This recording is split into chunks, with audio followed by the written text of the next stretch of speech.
ولو آتق الراہن عبد الرہن نفذ عتقہ. صورت مسئلہ کہ یہ ہے کہ میں نے پیر بگاڑا سے 100 روپے لے لی اور یہ غلام اس کے پاس رہن رکھا. میں راہن بنا، وہ مرتہن بنا، یہ مرہون بنا. میں نے یہاں سے بم چھوڑا، اس کو آزاد کیا کہ انت حرم، تو یہ آزاد ہو جاتا ہے یا نہیں؟ تو امام صاحب کہتے ہیں ہو جاتا ہے. اور امام شافعی فرماتے ہیں کیونکہ اس میں ابطال حق مرتہن کا اور ابطال حق غیر کا ناجائز ہے، تو یہ اعتاق بھی ناجائز ہے. ولو آتق الراہن عبد الرہن، اگر راہن آزاد کرتا ہے عبد مرہون، نفذ عتقہ، اس کا عتق نافذ ہے. وفی بعض اقوال الشافعی لا ينفذ، امام شافعی کی بعض اقوال ہے کہ یہ نافذ نہیں ہے. اذا کان الموثق معسرا، جب راہن آزاد کرنے والا غریب ہو. کیوں؟ اگر یہ عتق نافذ ہو جائے تو مرتہن اسی بھی دین وصول نہیں کر سکے گا اور راہن غریب ایسی بھی نہیں کر سکے گا. تو اس میں اتوا ہے حق مرتہن کا اور ابطال حق مرتہن کا جائز ہے نہیں. یہ معنی ہے لأن فی تنفیذہ، کیونکہ اگر ہم اس اطاق کو نافذ کریں نو ابطال حق المرتہن، اس میں ابطال ہے دین مرتہن کا. فاشبہ اعتاق المستاجر، تو یہ اعتاق راہن للمرہون یہ مشابہ ہوا اعتاق مستاجر کو. ہاں جی، فاشبہ البیع، تو یہ مشابہ ہوا بیع کے ساتھ. ابھی بیع کا مسئلہ گزر چکا ہے کہ اگر راہن مرہونہ کو مرتہن کے ہاتھ میں بیچتا ہے کسی کے ہاتھ، تو بیع راہن کا نافذ تھا یا موقوف تھا؟ موقوف تھا. کیوں نافذ نہیں ہے؟ کیونکہ بیع میں ابطال ہے حق مرتہن، تو اعتاق میں بھی ابطال ہے حق مرتہن کا. بخلاف ما اذا کان موسرا، امام شافعی فرماتے ہیں اعتاق راہن نافذ ہے بشرطی کہ راہن مالدار ہے. کیوں؟ اس صورت میں اگر مرہون آزاد بھی ہو جائے تو مرتہن مرہونہ سے دین وصول نہیں کر سکتا، لیکن راہن سے کرتا ہے. حیث ینفذ، یہاں پھر اعتاق نافذ ہے بعض اقوال شافعی کے مطابق. لأنہ لا یبطل حقہ، اس صورت میں مرتہن کا دین باطل نہیں ہے. معنی بتضمین، بے اعتبار تضمین کے ہم راہن کو ضامن قرار دیں. وبخلاف اعتاق المستاجر، ہاں امام شافعی کہتے ہیں یہ میرا غلام ہے، یہ میں نے لاہوری کو کرائے پر دے دیا کہ یہ 1 ماہ تیری نوکری کرے گا، 100 روپے دو. اب مجھے سے میں اس کو آزاد کرتا ہوں اس مستاجر کو، تو یہ ساتھ نافذ ہے. اگرچہ وہاں مستاجر کا حق اس کے ساتھ متعلق ہے جو خدمات ہے، لیکن یہ اس لیے جائز ہے کہ اگر یہ آزادی ہو جائے پھر بھی لاہوری کی خدمت کرے گا، کیونکہ آزاد آدمی اجیر بن سکتا ہے. بخلاف اعتاق مستاجر کی کرا کی اجارہ باقی ماند مدتها تا انتہا اذ الحر یقبلها، کیونکہ حر اجیر بن سکتا ہے. اما لا يقبل الرہن فلا یبقى، حر جو ہے وہ قابل نہیں ہے مرہون بننے کا. فلا يبقى، بات سمجھ میں آ گئی؟ ولنا، ہمارا کیا مذہب تھا کہ اگر راہن عبد مرہون مرتہن کے ہاتھ میں آزاد کرے تو یہ سب کیا ہے؟ کیوں؟ راہن مالک ہے، مرہون مملوک ہے، اور اعتاق تصرف ہے، اور مالک کا تصرف مملوک میں جائز ہے، تو راہن کا اعتاق مرہونی کا وہ بھی جائز ہے. یہ منع ہے. ولنا انہ مخاطبان، کہ راہن مکلف ہے، آتق ملک نفسی، اپنا ملک آزاد کر چکا ہے. فلا یلغو تصرفہ، اس کے اطاق کو باطل نہ کرو. بعدم اذن المرتہن، اس بہانہ سے مرتہن کی اجازت نہیں ہے. بات سمجھ میں آ گئی؟ کما اذا آتق العبد المشترى قبل القبض، یہ ایسا ہے. دیکھو میں نے یہ غلام بیچ دیا 100 روپے کے بدلے پیر وغیرہ کا، پیر، لیکن ابھی اس نے قبض نہیں کیا، تو مالک تو مشتری ہے لیکن قابض میں ہوں. اب اگر مشتری اس عبد کو آزاد کرے تو وہ نافذ ہے. کیوں؟ وہ مالک ہے اور یہ مملوک ہے، اور مملوک کا تصرف، مالک کا تصرف مملوک میں نافذ ہے، اگرچہ مملوک مالک کے قبضے میں نہیں ہے، تو راہن بھی مالک ہے، مرہون مملوک ہے، تو اس کا تصرف جو اطاق ہے وہ نافذ ہے، اگرچہ مرہون راہن کے قبضے میں نہیں ہے۔ وآتق، اچھا جی، بخلاف ما اذا اعتق العبد المشترى قبل القبض، یہ نافذ ہے، اور بخلاف ما اذا اعتق الابقاء، دیکھو یہ میرا غلام ہے، یہ مجھ سے بھاگ گیا، بھاگنے کے باوجود میں مالک کو وہ مملوک ہے اور وہ میرے قبضے میں نہیں ہے، میں یہاں سے بم چھوڑتا ہوں کہ انت حران، تو یہ نافذ ہے یا نہیں ہے؟ ہاں، کیوں؟ اس لیے کہ وہ مالک ہے، وہ مملوک ہے، تو تصرف جو اطاق ہے وہ نافذ ہے، اگرچہ مملوک مالک کے قبضے میں نہیں ہے۔ اویل مخصوب، دیکھو یہ میرا غلام ہے، پھر بگاڑا نے غصب کر کے اغوا کر لیا اور میں نے یہاں سے بم چھوڑا ہوا حران، تو مولوی صاحب یہ کیا ہے؟ یہ طاق نافذ ہے، کیوں؟ میں مالک ہوں، مخصوب جو ہے وہ کیا ہے؟ وہ مملوک ہے، اور مالک کا تصرف مملوک میں جائز ہے، اگرچہ مخصوبہ مالک کے ہاتھ میں نہیں۔ ولا خفاء فی قیام ملک رقبہ، اور امام شافعی انکار نہیں کر سکتا کہ قائم ملک رقبی راہن کا مرتہن پر لقیام المقتضی، کیونکہ اس کی مالیت اس کی ہے۔ وعارض الرقب، اور اگر آپ کہتے ہیں وہ مرہون ہے تو وہ عارضی رہن لا ينبئ عن زوالہ، وہ دلالت نہیں کرتا زوال ملک راہن پر۔ بات سمجھ میں آ گئی؟ ہاں؟ اب وہی صورت ہے، میں نے 100 روپے لیے، غلام اس کے پاس رہن رکھا، اس کے بعد راہن نے مرہون کو آزاد کر دیا، تو یہ اطاق نافذ ہے۔ جب نافذ ہوا تو اطاق سے میرا ملک رقبی ظاہر ہوا، اور جب میرا ملک رقبی ظاہر ہوا تو اس کا ملک یدی آٹومیٹک ظاہر ہوا، کیونکہ مرتہن کا ملک یدی تابع تھا راہن کی ملک رقبی کا، جب اطاق سے ملک رقبی نہ رہا تو مرتہن کا ملک، تو اس کا قبض بھی ٹوٹ گیا۔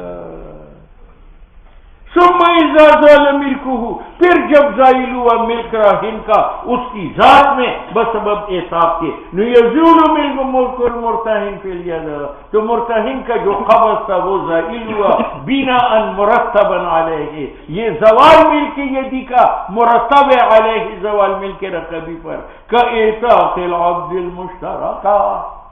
دیکھو یہ غلام ہے، یہ میرے پیر بگاڑا میں مشترک ہے، نصف اس کا نصف میرا، میں نے اپنے نصف کو آزاد کر دیا، اور اعتاق قابل تجزی نہیں ہے تو اس کا حصہ بھی زائل ہو گیا۔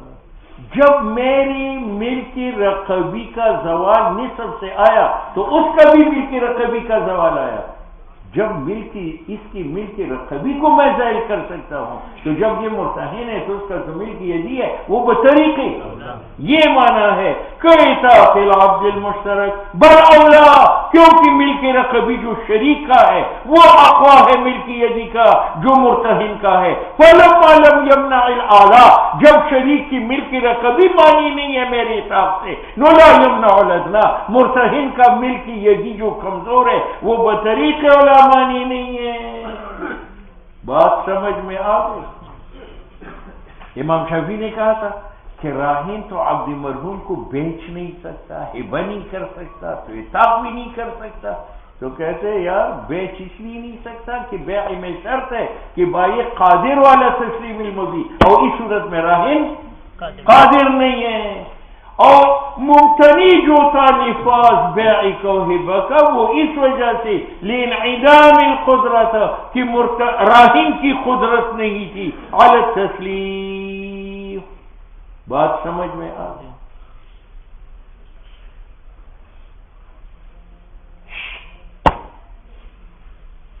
امام شافعی فرماتے ہیں کہ مالک کا تصرف مملوک میں جائز نہیں ہے جب مملوک کے ساتھ حق غیر کا وابستہ ہو۔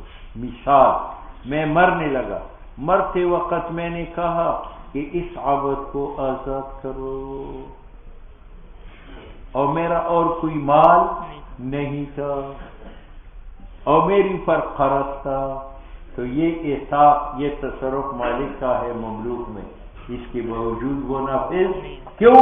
حق اغیار کا مطابق۔ تو مصنف کہتے ہیں کہ یہ جو عبد میں نے کہا تھا آزاد کرو، تو یہ اعتاق یہاں لغو نہیں ہے، مؤخر ہے، یعنی پہلے اس کو کہیں گے آپ سائی کرو، دینی کا دین ادا کرو، اس کے بعد تو آزاد ہے۔ تو اعتاق کو ہم نے لغو کیا یا مؤخر کر دیا؟ اس لیے کہتے ہیں وَإِتَاقُ الْوَارِثِ الْعَبْدُ الْمُوسَى بِرَغْبَتِهِ، اگر وارث ادا کرے وہ عبد جس کی آزادی کی وصیت کی گئی ہو تو یہ اعتاق لا یلغو، لغو نہیں ہے، بل یؤخر الی اداء سعیا، بلکہ مؤخر اداء سعی کو عند بابا جی۔ بات سمجھ میں آ گئی؟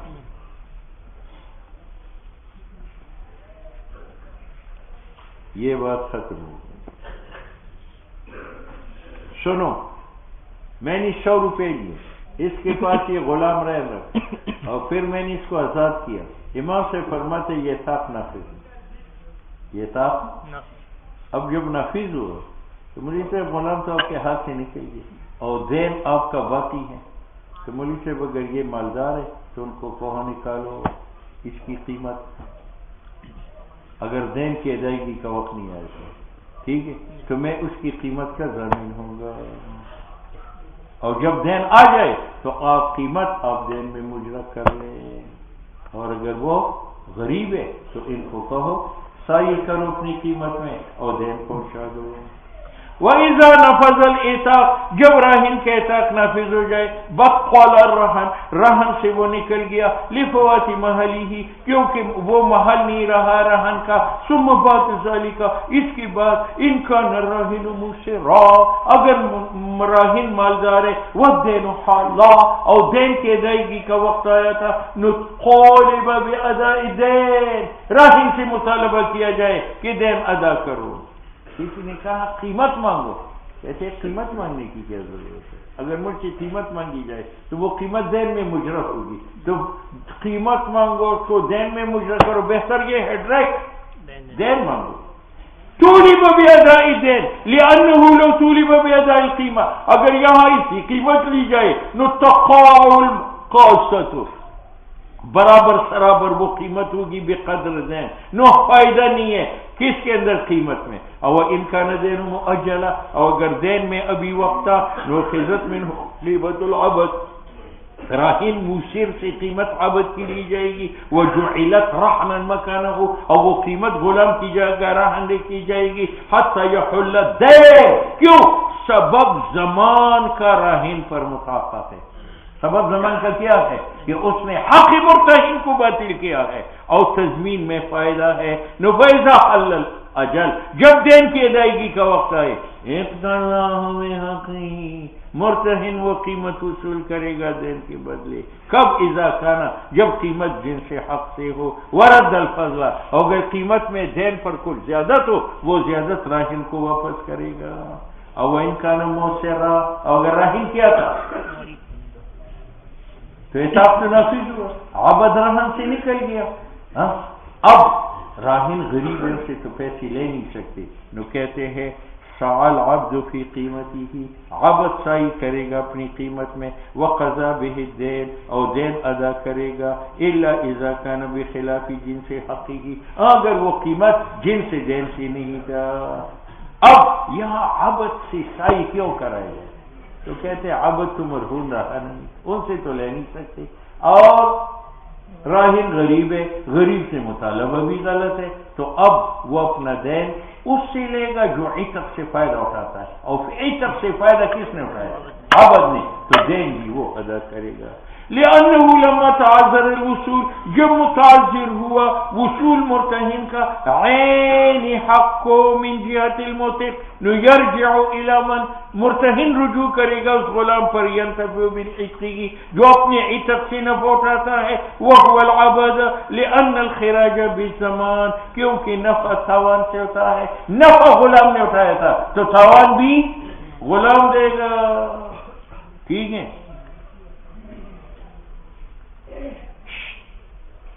مصنف نے کیا کہا تھا کہ مرتہن رجوع جو دین کرے گا کس پر؟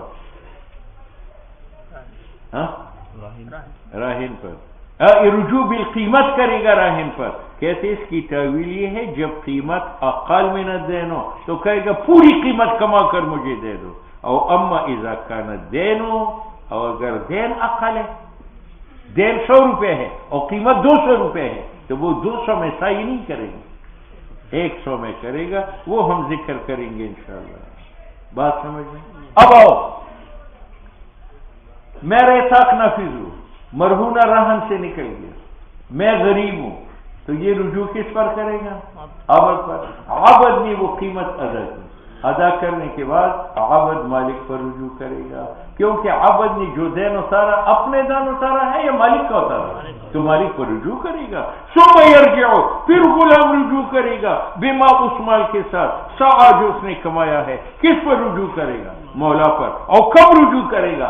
اذا ایسرا، جب راہن مالدار ہو جائے۔ کیوں؟ لأنہ غلام نے قضا دینہ، ادا کیا مالک کا دین۔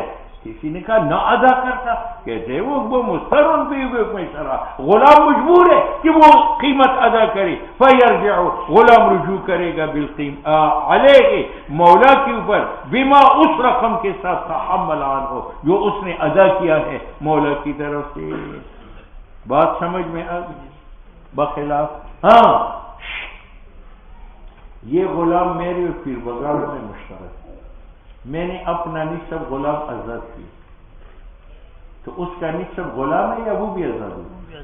لیکن میں غریب ہوں، تو یہ سائی کرے گا نصفی قیمت میں، وہ نصفی قیمت کما کر آپ کو ادا کرے گا اور مجھ پر رجوع نہیں کرے گا، کیونکہ یہ نصفی قیمت مجھ پر دینے یا غلام پر دینے؟ غلام پر دینے۔ تو اگر یہ دوسرے مولا کو نصف قیمت کما کے دے گا تو وہ رجوع علی المولا الاخر جو موتق ہے نہیں کرے گا، بخلاف اس کے المستصحی جس کی طلب سائی کی جائے فلیتا، لأنہ یؤدی زمانا علیہ، وہ ادا کرتا ہے وہ دین جو غلام پر ہے، لأنہ انما سعی، کیونکہ یہ عبد سائی کرتا ہے لتحصیل العتق عندہ، تاکہ عتق حاصل ہو جائے، اور صاحبین کے نزدیک لتکمیلی ہی، آدھا عتق ہے آدھا نہیں ہے، تو اس نے آدھا عتق آدھی قیمت سے کری۔ وہاں اور یہاں جو مرہون یسعی صحیح کرتا ہے فی زمان اس دین میں ادا غیری کی، جو غلام پر نہیں ہے اس کے مالک پر ہے، بعد تمام اعتاقی ہی، فسار کمعیر الرہان، فسار کمعیر الرہان، یہ ایسا ہوا جیسی معیر الرہن۔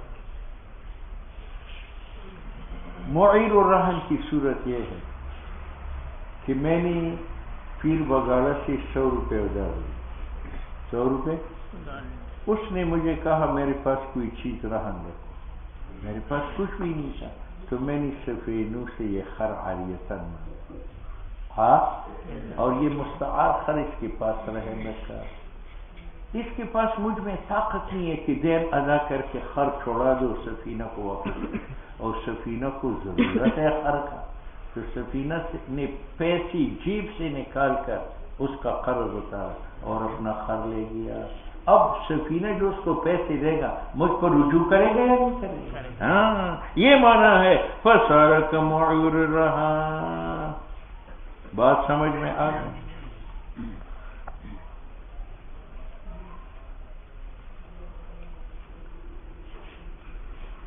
ثم ابو حنیفہ، اب ادھر دیکھو، امام صاحب کی 2 مسائل ہیں۔ ایک مسئلہ یہ ہے کہ یہ غلام میرے اور پیر بگاڑا میں مشترک ہے، میں نے اپنا نصف آزاد کر دیا، تو اس کا نصف بھی آزاد ہو۔ اب اس صورت میں موثق موثر ہو یا معصر ہو، دونوں صورتوں میں مجھ سے نصف قیمت کا مطالبہ نہیں کیا جائے گا، کس سے کیا جائے گا؟ غلام سے۔ تو یہاں غلام سے طلب سائی کی گئی، ایک صورت میں یا دونوں صورت میں؟ دونوں صورت۔ دوسرا مسئلہ، یہ میرا غلام اس کے پاس رہا ہے اور میں نے اس کو آزاد کر دیا، تو یہ آزاد ہوا۔ اب اگر میں موثر ہوں تو اس سے طلب سائی، معصر ہوں تو اس سے طلب سائی کا کیا جائے گا، اور اگر میں موثر ہوں تو اس سے طلب نہیں ہوگا، میں دے دوں گا۔ تو یہاں طلب سائی ایک صورت میں ہے یا دوسری صورت میں؟ دیکھو، ثم ابو حنیفہ امام صاحب نے واجب کیا سعی اس غلام میں جو مستسعی مشترک ہے فی حالتین یسار والاثار، موثق ہوا مالدار ہو یا غریب ہو. اور عبد مرتہن میں طلب سعی میں شرط کیا اثار کہ راہن غریب ہو تب عبد مرہون سے طلب سعی کا کیا جائے. بات سمجھ میں آ گئی؟ ہاں، اس کی وجہ تو یار عبد مشترک میں پیر بگاڑا ملک رقبی کا مالک تعین ہے، اور عقد مرہون میں پیر بگاڑا ملک رقبی کا مالک ہے یا ملک یدی کا؟ اور ملک رقبی اقوا ہے، ملک یدی. جب اقوا ہے تو وہاں غلام سے طلب سعی کی جائے احسار اور یسار دونوں میں. اور ملک یدی مرتہن کا جو ہے وہ کیا ہے؟ وہ کمزور ہے. جب کمزور ہے پھر سے طلب صحیح ایک حالت میں کی جائے. لأن ثابت للمرتہن، ثابت مرتہن کا حق ملکا ہے یعنی ملک یدی، اور یہ ادنا ہے حقیقتاً ملک سے جو ثابت ہے شریک کے لیے. وہ شریک الساکت جس نے اطاعت نہیں کیا تو ساری واجب ہو گئی ہونا عبد مرہون میں فی حالت واحدہ اظہارا لنقصان رتبتی، تاکہ ظاہر کیا جائے نقصان رتبہ مرتہن کا رتبہ شریک سے. بات سمجھ میں آ گئی؟ بخلاف العبد المشترى قبل القبض اذا آتقه المشتری حيث لا يسعى للبائع. ہاں، ایک تیسرا مسئلہ، میں نے یہ عبد فروخت کر دیا کس پر؟ پیر بگاڑا پر. اس نے پیسے نہیں دیے، ابھی قبض نہیں کیا کہ اس کو آزاد ہے، اس کو آزاد کیا. تو مجھ سے میں اس سے سائن کرا سکتا ہوں؟ نہیں کرا سکتا ہوں. میں اس کی قیمت آپ سے مانگوں گا. بخلاف عبد مشترا کے قبل القبض، جب مشتری آزاد کرتا ہے حیث لا یسعى للبائع، یہ عبد موثق سعی بائی کے لیے نہیں کرے گا. ہاں، امام یوسف کے ایک روایت میں اور مرہون سعی کرے گا کیونکہ حق بائی کا فی الحبس اضعف. عبد مرہون مرتہن کے لیے سعی کرے گا لیکن عبد مشترا بائی کے لیے کیوں؟ مرتہن کا قبضہ قوی ہے بائی کے قبضہ سے. تو وہاں ایک صورت میں سعی تھا تو یہاں ایک صورت میں بھی یہ معنی ہے حق بائی کا حبس مبیعہ میں اضعف ہے. کیوں؟ بائی مالک نہیں ہے قبض کا فی الآخرہ، مستقبل میں. آخرت سے مراد مرنے کے بعد نہیں ہے، مستقبل میں. ولا یستوفی من عینہ، اور دوسرا ذوق یہ ہے کہ بائی اس غلام کی قیمت بیچ کر اپنے پیسے وصول نہیں کر سکتا. جب میں نے بیچ دیا تو آپ کے ہاتھ دوبارہ نہیں کسی اور کے ہاتھ دوبارہ نہیں بیچ سکتا. وَكَذَلِكَ يَبْطُلُ حَقُّهُ فِي الْحَبْسِ بِالْإِعَارَةِ مِنَ الْمُشْتَرِي. یہ تیسرا ضعف ہے کہ دیکھو میں نے یہ غلام پیر بگاڑا پر بیچا اور قبل القبض اس نے آزاد کر دیا تو میں اس سے طلب سائی کا نہیں کرا سکتا. کیوں؟ میرا حق الحبس بہت کمزور ہے. کمزور یہ ہے کہ آپ نے مجھ سے یہ خریدا لیکن پیسے نہیں دیے، تو آپ نے کہا پیسے دینے تک یہ مجھے عاریتاً دے. میں نے عاریتاً دے دیا تو میں واپس نہیں کر سکتا کیونکہ میرا قبض انتہائی ضعیف تھا. آپ کو دینے سے وہ قبض کیا ہوا؟ باطل ہوا. یہ معنی ہے وَكَذَلِكَ يَبْطُلُ حَقُّهُ. اور اسی طرح بائی کا حق اور حبس باطل ہے بالإعارة من المشتری. بات سمجھ میں آ گئی؟ اب آؤ، اگر عبد مرہون کو میں آزاد کروں اور میں کیا ہوں؟ معشر ہوں، تو آپ اس سے سائی کرا سکتے ہیں. کیوں؟ مرتہن کا حق قوی ہے. والمرتہن ينقلب حقه ملکا، اور مرتہن کا حق جو ہے وہ ملک بن سکتا ہے. اگر میں عاجز ہو جاؤں دین کی ادائیگی سے تو آپ مرہونوں کو بیچ کر قیمت وصول کر سکتے ہیں. اولا یبطل حقه بالإعارة من الراہن، اور اگر مرتہن عاریتاً خر راہن کو دے دے تو آپ کا حق الحبس باطل ہے یا واپس مانگ سکتے ہیں. حتی یمکن الاسترداد، مرتہن کے لیے ممکن ہے واپس لینا. بات سمجھ میں آ گئی؟ نفلو اثبتنا السعایۃ فیہما، اگر ہم سعی رہن اور بیعہ دونوں میں جو ہے وہ برابر کرے، لسوینا بین الحقین، تو ہم نے حق مرتہن اور حق بائی کو برابر کر دیا، حالانکہ حق بائی کم ہے حق مرتہن، وذالک، یہ برابری حقین کا لا یجوز. ٹھیک ہے، سنو بھائی، یہ میرا غلام ہے، میں نے اس کو کہا بھائی میں پیر بگاڑا کا مقروض ہوں، میں نے تم کو اس کے پاس رہن رکھا، عابد میں مجھے جھٹلاتے، تم جھوٹ بولتے ہو، آپ نے مجھے رہن نہیں رکھا. اس کے بعد میں نے اس کو آزاد کیا، اور جب آزاد کیا میں مؤثر تھا، تو یہ صحیح کرے گا یا نہیں؟ صحیح کرے گا، کیونکہ جب مولا نے کہا میں نے تمہیں رہن رکھا تو یہ مرہون بن گیا. یہ کون انکار کرنے والا؟ اب جب یہ مرہون بنا اور میں نے اس کو کیا آزاد کیا، اور مرہون جب آزاد ہو جائے اور راہین مؤثر ہو تو اس پر صحیح واجب ہے. یہ معنی ہے. وَلَوْ قَرَّ الْمَوْلَى، اگر مولا اعلان کرے بِرَهْنِ عَبْدِهِ کہ میرا غلام رہن ہے پیر بگاڑا کے پاس، بِأَنْ قَالَ لَهُ، مولا نے غلام کو کہا رَهَنْتُكَ عِنْدَ فُلَانٍ، میں نے اب کو رہن رکھا پیر بگاڑا کے پاس، وَكَذَّبَهُ الْعَبْدُ، عبد مجھے جھٹلاتا ہے، ثُمَّ أَعْتَقَهُ، پھر میں اس غلام کو آزاد کرتا ہوں، تجب السعایۃ عندنا، ہماری نزدیک غلام پر سعی واجب ہے، خلاف للظفار. ٹھیک ہے، امام ظفر کہتے ہیں کہ دیکھو یہاں پہلے میں نے اقرار بالرہن کیا اور بعد میں آزاد کیا، تو امام ظفر کہتے ہیں اس پر سعی واجب نہیں ہے. کیوں؟ وہ کہتے ہیں یہ ایسا ہوا کہ میں اس عبد کو آزاد کروں اور آزادی کی بات کہوں کہ میں نے آپ کو رہن رکھا تھا، تو وہاں امام سے بھی کہتے ہیں سعی واجب نہیں ہے.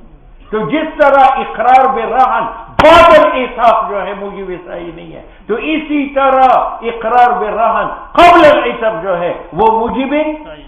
یہ معنی ہے ہوا امام ظفر اس کا قیاس کرتے ہیں باقرار المولا بالرہن بعد العتاق. بات سمجھ میں؟ ہم کہتے ہیں یار پہلی صورت میں اقرار بالرہن ہے قبل العتاق، اور قبل العتاق میں مالک ہوں، اور مالک مملوک کو مرہون بنا سکتا ہے، لہذا وہ مرہون بن گیا تو صحیح واجب ہے. اور بعد العتاق اگر میں دعوی رہن کا کروں تو اس صورت میں مالک نہیں ہوں، وہ مملوک نہیں ہے، اور غیر مالک غیر مملوک کو مرہون نہیں بنا سکتا. دونوں حالتوں میں فرق ہے. وَنَحْنُ نَقُولُ أَقَرَّ، پہلی مسئلہ میں مولا نے اقرار کیا بتعلق الحق کہ متعلق ہے حق مرتہن کا، فی حال یملک التعلیق، اور وہ وقت ایسا ہے کہ میں مالک ہوں کہ یہ معلق کروں حق مرتہن کا اس کے ساتھ. کیوں؟ لقیام ملکی ہی فیسے ہو، وہ خلاف ما بعد العتاق، آزاد کر کے کہوں میں نے تمہیں مرہون بنایا تھا، یہ غلط ہے. لأنہ حال انقطاع ولایت، عتاق کی بعد میرا ولایت حق منقطع ہے. بات سمجھ میں آ؟ ولو سنو، میں نے یہ غلام مدبر بنایا، یہ مرہون غلام کو کیا کیا؟ تو تدبیر اس کی صحیح ہے یا نہیں؟ تو پہلے اعتاق میں تو اختلاف ہے. امام شافعی فرماتے اگر یہ مؤثر ہے تو اس کا اعتاق نافذ نہیں ہے، اور امام صاحب نے کہا کہ نافذ ہے. لیکن اگر عبد مرہون کو میں مدبر بناؤں کہ میری موت کے بعد تو آزاد ہے، تو آزاد ہے، تو تدبیر بالاتفاق صحیح ہے. یہ معنی ہے وَلَوْ دَبَّرَهُ، اگر راہن مدبر بناتا ہے مرہونہ کو، صح تدبیرہ بالاتفاق. اما عندنا، ہماری نزدیک ظاہر ہے، ہماری نزدیک تو اعتاق نافذ ہے تو تدبیر بطریقی اولا نافذ ہے. وَكَذَا عِنْدَهُ، اور امام شافعی کی نزدیک بھی مدبر بنانا جائز ہے. کیوں؟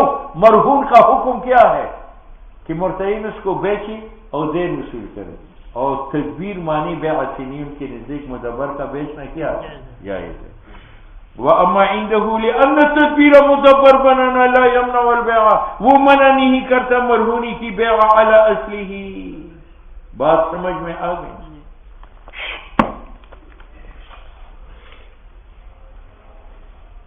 پیر بگاڑا سے میں نے قرض لیا، یہ لوڈی مرہون رکھا، مالک مرہونہ سے ہم بیشتری کر کے بچہ پیدا کرتا ہے، اس کو میں والدہ بناتا ہے، تو یہ جائز ہے یا نہیں ہے؟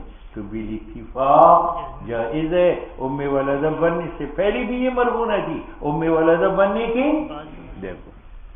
ولو کانت اگر وہ مرہونہ لونڈی تھی فاستولدها الراہن, راہن نے اس کو ام ولدہ بنایا تو صح الاستیلاد بالاتفاق. اور کیوں؟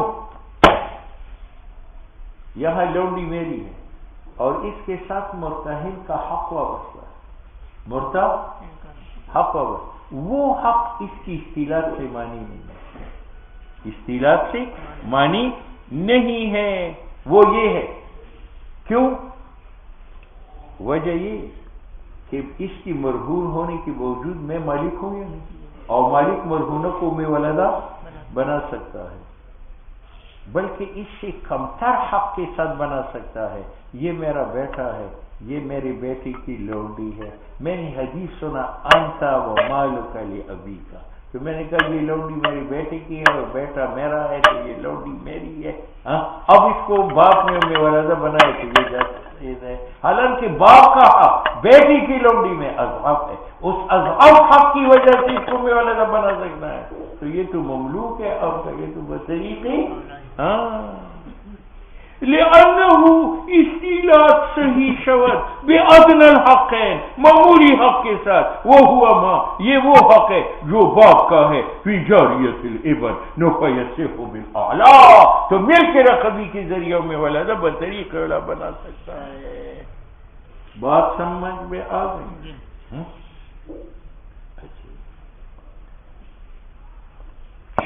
اب وہی مسئلہ اعتاق کا ہے.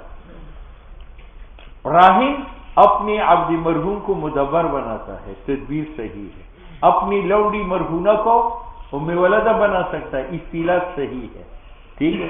لیکن استیلاد اور تدبیر کے بعد وہ مرہونہ ہونے سے نکل گئے, مرہونہ ہونے سے نکل گئے. اچھا, تو وہ دونوں مدبر رہن سے نکل گئے, اور ام ولدہ کیونکہ اس سے مرتین اپنے دین وصول نہیں کر سکتے, اس کا بیچنا مرنے سے جائز نہیں ہے. تو پھر وہی تفصیل, اگر یہ مالدار ہے اور دین کا وقت آیا ہے اس سے دین لے, اور اگر مالدار ہے اور دین کا وقت نہیں آیا اس سے قیمت لے کر مرہون بنا. بات سمجھ میں؟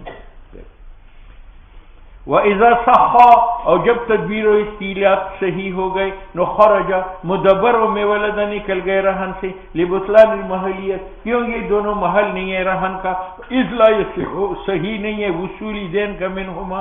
فَإِنْ كَانَ مُوسِرًا, اگر راہن مالدار ہے, زمین قیمت ہوما, تو وہ زمین مدبر و مولدہ کی قیمت کا اس تفصیل کے ساتھ جو ہم نے اطاق میں ذکر کیا. وَإِنْ كَانَ مُوسِرًا, او اگر وہ غریب ہے, نو استحصى المرتہن, مرتہن سائی کرائے گا مدبر اور ام ولدہ سی جمی دین میں. لأن کسبہما, کیونکہ مدبر و ام ولدہ کی کمائی مال مولا کی ہے, اس لیے جمی دین ان سے مانگے گا, بخلاف موثق کے. موثق جمی دین کا یا اقل کا دین, اقل وہ ادا کرے گا, قیمت اقل ہے, بخلاف موثق کے ہے. سو یسعى فی الاقل من الدین و من القیمت, کیونکہ کمائی موثق کی حق و حق موثق کا ہے, اور محبوس عند الموثق نہیں ہے مگر مقدار قیمت کا. فلا یزاد علیہ, اور حق مرتہن کا بقدر دینے, نو فلا تلزم زیادہ, تو مستسعی کے اوپر جو ہے زیادت میں نہ دین لازم نہیں. اب آؤ, مدبر اور ام ولدہ نے قیمت یا دین کما کر اس کو دے دیا, مجھ پر رجوع کریں گے؟ نہیں کریں گے, کیونکہ ان کی کمائی میری ہے. ولا یرجعان, ام ولدہ مدبر رجوع نہیں کریں گے, بما, اس دین کے ساتھ جو انہوں نے ادا کیا ہے مولا پر, بعد یہ ساری ہی, بعد اس کے کہ مولا مالدار ہو جائے. لأنہما مدبر و ام ولدہ نے ادایا جو کچھ ادا کیا, من مال المولا, اول موثق یرجع, اور پہلے گزر چکا ہے کہ موثق جب سائی کرے تو وہ رجوع بل مولا کرے گا. لأنه ادى ملکه عنه, کیونکہ اس نے ادا کیا دین مولا کا اپنی طرف سے, او مستصحى مسترتا علی ممر. بات سمجھ میں آ گئی؟ اور بعض نے کہا کہ اگر دین مؤجل تھا, نو یسعى المدبر, مدبر سعی کرے گا اپنی قیمت میں, کیونکہ یہ عوض رہن کا ہے. حتی تحتبس مکانہ, وہ قیمت اس کی جگہ مرہون ہوگی. فیتقدر بقدر مرہون, بخلاف ما اذا كان حالا, اگر دین کا وقت آ چکا تھا اس صورت میں سارا دین دے گا. لأنه يقضي به الدين, ولو اتق الراہن المدبر، راہن نے پہلے مرہون کو مدبر بنایا اس کے بعد آزاد کر دیا.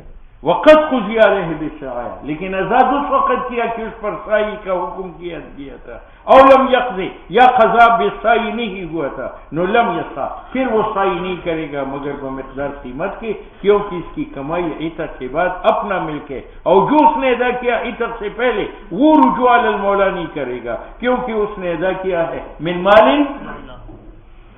وَكَذَلِكَ لَوْ اسْتَهْلَكَ الرَّاهِنُ الرَّهْنَ لِأَنَّهُ حَقٌّ مُحْتَرَمٌ. صورت مسئلہ کی یہ ہے کہ میں نے 100 روپے لے کر یہ غلام اس کے پاس راہن رکھا، پھر راہن نے مرہون عبد کو قتل کر دی. کیا کیا؟ تو میری سب یہ زمین ہے، اگر دین کے ادائیگی میں وقت ہے تو قیمت راہن رکھوں گا، اور اگر وقت آ چکا ہے تو دین ادا کروں گا. وَكَذَلِكَ لَوْ اسْتَهْلَكَ، مارتا ہے راہن مرہونہ کو تو اس پر زمان ہے، لِأَنَّهُ حَقٌّ مُحْتَرَمٌ، کیونکہ یہ راہن ایک حق محترم ہے مضمون راہن پر بسبب اطلاق کے، اور زمان جو قیمت میں دوں گا وہ راہن ہوگی فی ید المرتہن، کیونکہ وہ قیمت قائم مقام ہے عین غلام کا. فَإِنْ اسْتَهْلَكَهُ، یہ صورت ہے میں نے اس سے 100 روپے لی اور اس کے پاس یہ غلام راہن رکھا، اس مرہون غلام کو لاہوری اجنبی نے قتل کر دیا خطأً، تو مولوی صاحب قاتل اس کی قیمت کا ضامن ہے اور وہ قیمت مرتہن کے پاس مرہون ہوگی. وَكَذَلِكَ فَإِنِ اسْتَهْلَكَهُ، اگر غلام مرہون کو ہلاک کرتا ہے اجنبی، نفل مرتہن هو الخصم فی تضمینی، جھگڑا کرے گا لاہوری کے ساتھ ضامن بنانے میں مرتہن، تو قیمت لے گا اور وہ قیمت رہن ہوگی فی ید المرتہن، لأنہ، کیونکہ رہن احق لأنہ مرتہن حقدار ہے ذات رہن کے ساتھ جب تک رہن قائم ہے. فقضا، اسی طرح مرتہن حقدار ہے فی استرداد ما، کہ وہ لوٹا لے وہ قیمت جو قائم مقام مرہونہ کا ہے.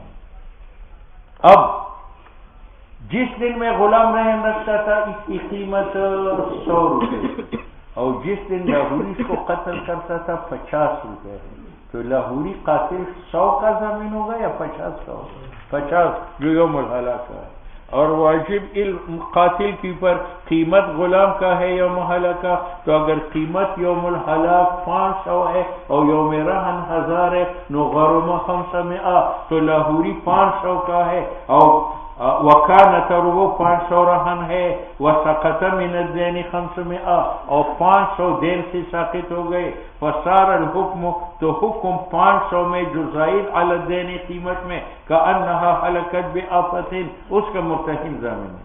اور معتبر زمانی رہن میں قیمت ہے یوم القبض، اور یوم القبض قیمت 1000 کی، اس لیے مرتہن 1000 کا ضامن ہے، لا یوم الفقار، کیونکہ وہ قبض جو سابق ہلاک پر وہ مضمون ہے اس پر، لأنہ قبض استیفاء، وہ قبض ہے جو ذریعہ وصول دین کا، لیکن وہ متعین کب ہوگا؟ عند الہلاک. ولو استہلکہ المرتہن والدین مؤجل.